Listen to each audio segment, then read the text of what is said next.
कहानी मेघ एक श्राप एपिसोड 10।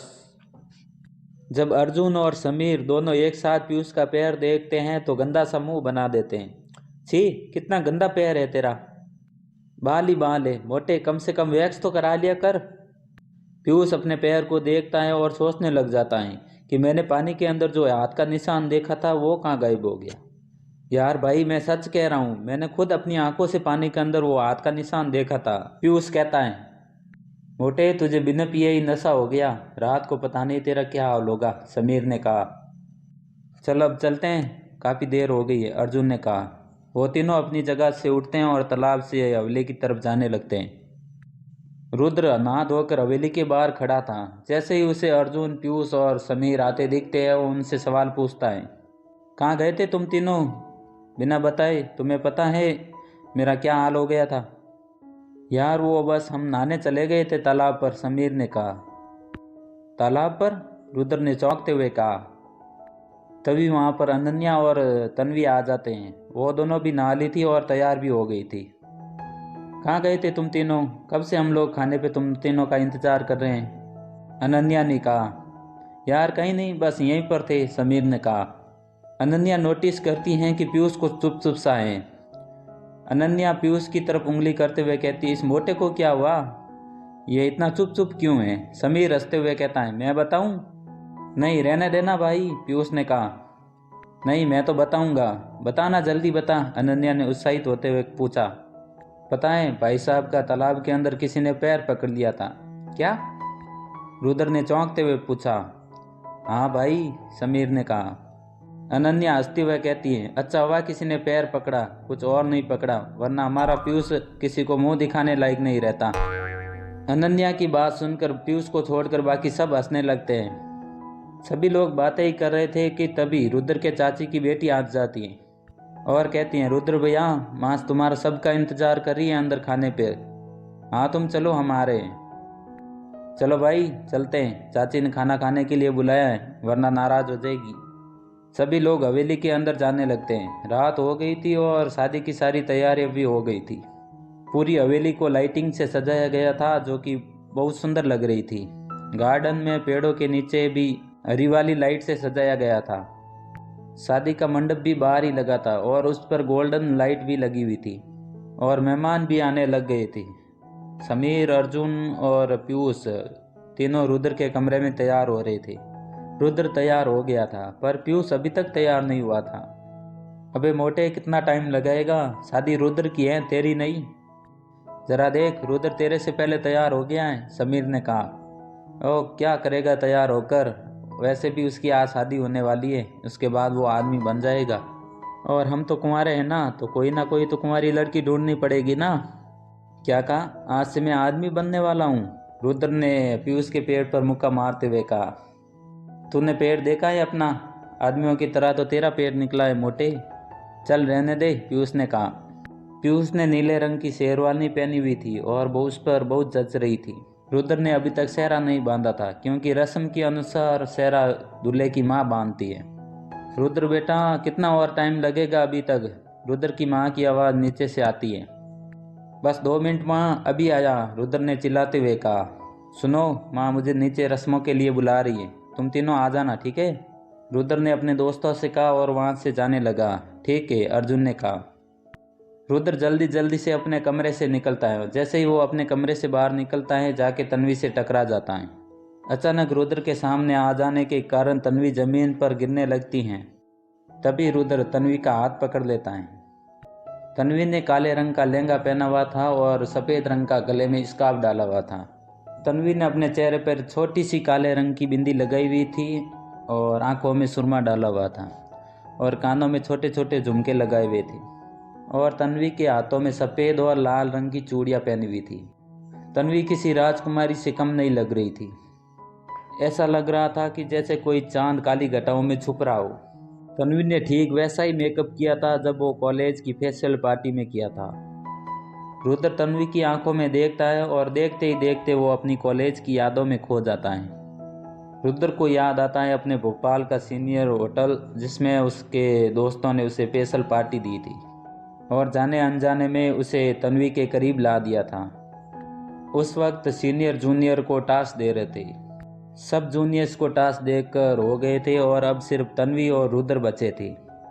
सीनियर भी हैरान थे कि ऐसा कैसे हो गया, क्योंकि उनके हिसाब से तो आखिर में 2 लड़के बचने चाहिए थे।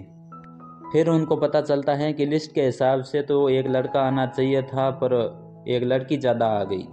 स्टेज पर अब रुद्र और तन्वी खड़े थे। स्टेज को लाल और सफ़ेद गुब्बारों से सजाया गया था। स्टेज के पास ही डीजे लगा हुआ था। जब किसी का टास्क होता तो डीजे पर गाना बजाया गया था।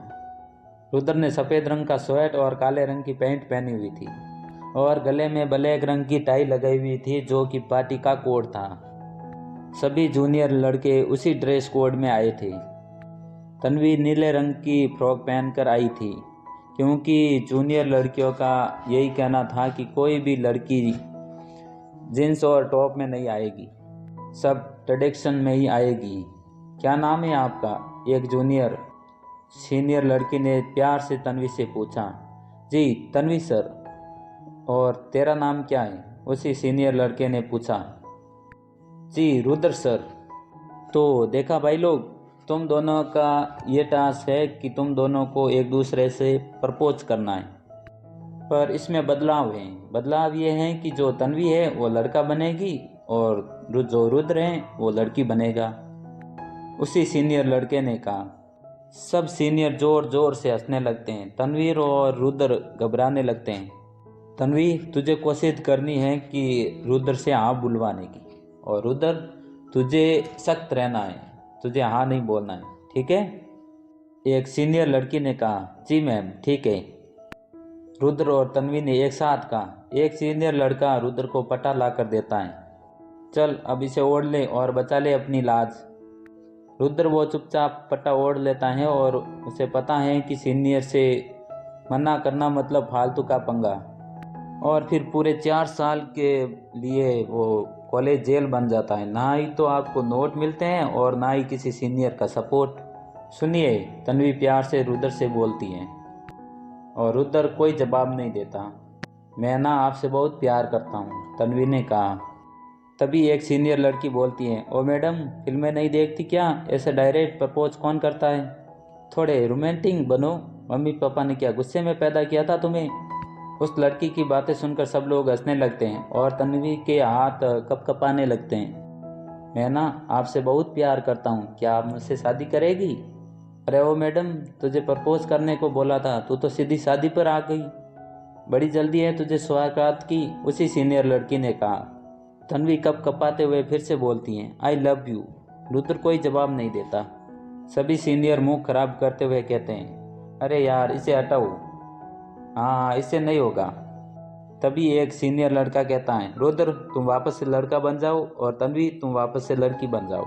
और सुन ले रुद्र, तुझे ना प्यार से रोमांटिक बनकर प्रपोज करना है, और एक ही बार करना है, और एक बार में नहीं हुआ ना तो तुझे पता ही है हम कैसे रैंकिंग करेंगे। इतना कहकर वो सीनियर रुद्र के हाथों में गुलाब दे देता है और कहता है, चल अब शुरू हो जा। रुद्र अपने सर से पट्टा हटाता है और ज़मीन पर रख देता है, और रुद्र अपने घुटनों के बल पर बैठ जाता है और तन्वी की आंखों में देखने लगता है। डीजे वाला रोमांटिक गाना बजा रहा था धीमी आवाज़ में। रुद्र तन्वी की आंखों में देखते हुए कहता है, वो सारी बातें जो मैंने तेरे से छुपा कर रखी थी, इस डर से कि कहीं दोस्ती ना टूट जाए, पर यह सब जानते हुए भी मैं तुमसे वो सब बातें कहूँगा, फिर चाहे तुम मेरा दिल ही क्यों ना तोड़ दो। कॉलेज में तुझे पहली बार देखना मुझे ऐसा लगा था कि किसी राहहीन को मंजिल मिल गई हो, जैसे भंवरे को कोई खिलता हुआ फूल मिल गया हो, और जैसे अंधेरी रात में चांद का नूर मिल गया हो, जैसे भटकती हुई रूह को उसका जिस्म मिल गया हो जिसमें वो समाना चाहता हो। कॉलेज की कैंटीन में तुझे चुपके चुपके देखना, और तुम्हारे देखते ही वाटर कूलर के पीछे छुप जाना। कुछ ऐसा था जैसे सूरज को बादलों के पीछे छुप जाना और धरती को छुपके निहारना। तुम्हारी एक झलक देखने के लिए मेरा रोज़ कॉलेज आना कुछ ऐसा था जैसे किसी पुजारी का रोज़ मंदिर आना, और तुम्हारे सामने तुम्हारी बातें ना करना और आईने के सामने जाकर तुम्हारी सारी बातें करना। कुछ ऐसा था कि जैसे किसी कवि का कविता के साथ रात में बातें करना। मैं तुझे खुश रख पाऊंगा या ना रख पाऊंगा ये तो मुझे नहीं पता, पर हाँ इतना ज़रूर पता है कि मैं तुम्हारे बगैर खुश नहीं रह पाऊंगा। तुम्हारे सारे ख्वाब जो तुमने अपने लिए देखे हैं, जिसमें भले ही मैं नहीं, पर उन ख्वाबों को सच करने का जरिया बनना चाहता हूँ मैं, उन्हें हकीकत में तकदीर करना चाहता हूँ मैं। तुम्हारे आंसुओं को अपनी आंखों में भरना चाहता हूँ मैं, तुम्हारे चेहरे का नज़र का टीका बनना चाहता हूँ मैं, तुम्हारे ज़िंदगी का किरदार बनना चाहता हूँ मैं। बोलो तुम क्या मेरी ज़िंदगी का किरदार बनना चाहोगी? बोलो तन्वी, क्या तुम मेरी ज़िंदगी का किरदार बनोगी? तन्वी रुद्र की बातें सुनकर चुप हो जाती हैं और रुद्र के दिल की धड़कनें बढ़ने लगती हैं और तन्वी की सांसें ऊपर नीचे चलने लगती हैं। गाने की ट्यून बजते बजते अपने आप बंद हो जाती हैं, जैसे वो भी तन्वी का जवाब सुनना चाहती हो। वहाँ पर जितने भी सीनियर जूनियर थे सब चुपचाप थे, सब भी जानना चाहते थे कि तन्वी क्या जवाब देगी। समीर, अनन्या, अर्जुन, पीयूष सबकी नज़र तन्वी पर ही थी। अब आगे की कहानी मिलेगी आपको अगले भाग में। यदि आप लोग हमारे इस चैनल पर नए हैं तो हमारे चैनल को सब्सक्राइब ज़रूर करें ताकि ऐसी कहानियाँ आपको सबसे पहले पहुँचे।